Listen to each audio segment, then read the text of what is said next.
বিধানসভা ভোটকে পাখির চোখ করে রাজ্য জুড়ে শুরু হয়েছে বিজেপির পরিবর্তন যাত্রা। রবিবার পূর্ব মেদিনীপুর জেলার এগরা বিধানসভায় শুরু হলো বিজেপির পরিবর্তন যাত্রা কর্মসূচি।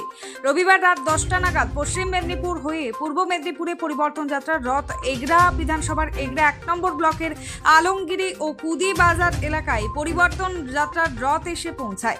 তারপর কুদি বাজারে বিজেপির বিশেষ সভা অনুষ্ঠিত হয়। ফুল ছিটিয়ে বিজেপি নেতৃত্বদের স্বাগত জানায় বিজেপি কর্মী সমর্থকেরা। সভায় উপস্থিত ছিলেন বিজেপি কেন্দ্রীয় জেলা নেতৃত্বরা। এই দিনের সভা মঞ্চ থেকে তৃণমূল কংগ্রেস ও এগরার বিধায়ক তরুণ মাইতির বিরুদ্ধে তীব্র আক্রমণ জানান বিজেপি নেতৃত্বরা। Bureau report, Bangla time.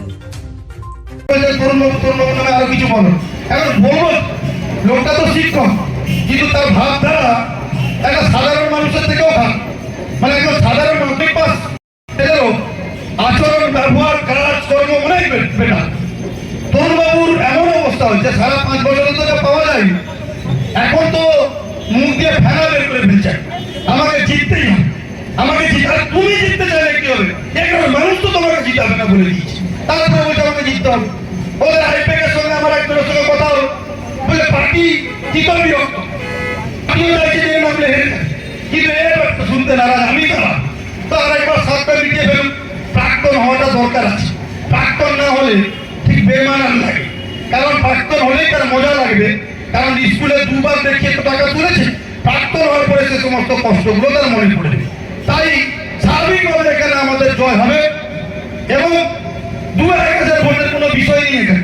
আমি দায়িত্ব নিয়ে আপনাদের বলে গেলাম, তরুণবাবু দাঁড়ালে আমাদের বিজেপির সুবিধা, কারণ বিজেপি যে দাঁড়াবে প্রায় 40-45 হাজার ভোটে জিতবে, আপনারা নিশ্চিত থাকতে পারেন।